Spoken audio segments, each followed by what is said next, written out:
Hi, I'm Emily and I am here with Maya Murphy's attorney, Lauren MacDonald. Attorney MacDonald practices at Maya Murphy's Westport, Connecticut office and is admitted to practice law in both Connecticut and New York.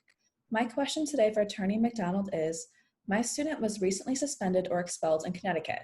What conduct qualifies as a violation of publicized policy, a serious disruption of the education process, or an endangerment of persons or properties? Thank you, Emily, for those questions. So the Connecticut General Assembly has authorized local or regional boards of education to prescribe disciplinary rules and policies for the schools they oversee. Individual schools, in accordance with these policies, will typically list prohibited conduct in school handbooks. The school administration may suspend or expel a student if he or she engages in such prohibited conduct. If your child is suspended or expelled under the publicized policy category, you can first consult the school handbook to determine whether his or her conduct violates any articulated school disciplinary rule. You will likely be able to make a stronger case for your child during the suspension conferences and expulsion hearings if you can show that his or her conduct is neither prohibited by the school nor violates any school rules. There are three things to keep in mind during this process. First, Connecticut courts have held that school rules have to be clear and understandable so students and parents can reasonably understand what conduct is prohibited. Second, under the Connecticut statutes, school districts must inform parents and students at least annually of board policies related to the school conduct, which is usually done through student handbooks. Finally, any school rule must have some rational relationship with its intended purpose.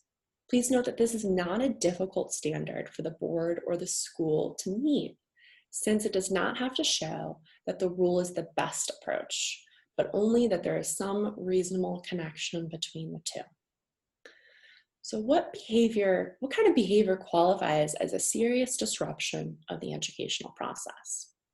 According to guidelines issued by the Connecticut State Department of Education, a student's conduct is not a serious disruption of the educational process unless it substantially interferes with the operation of a class, study hall, library, or any meeting involving the students and school staff. The Department of Education has noted that reoccurring or cumulative disruptions, even if not considered serious, if taken separately, can amount to a serious disruption of the educational process taken as a whole. In making this determination, the Department of Education suggests that administrators should determine the frequency, number, and severity of the offenses. For conduct that occurs off school grounds, the Connecticut Supreme Court has held that there has to be a concrete relationship between the off-campus conduct and the school's operation. Moreover, the General Assembly in Connecticut has set forth the following criteria that administrators may consider in determining whether a student's off-campus conduct is a serious disruption. 1, whether the incident occurred close to school. 2, whether other students or a gang were involved.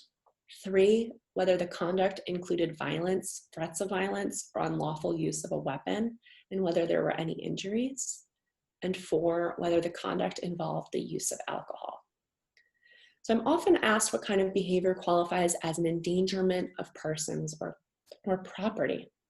The State Department of Education in Connecticut has defined endangerment of persons or property as conduct that exposes a student to an injury, risk, or harmful situation. Under this definition, fighting, bullying, possession of firearms, or controlled substances, or damage to personal or school property would satisfy this requirement. If your child is facing a suspension or expulsion and you have questions about your child's rights during this disciplinary process, please feel free to give me a call.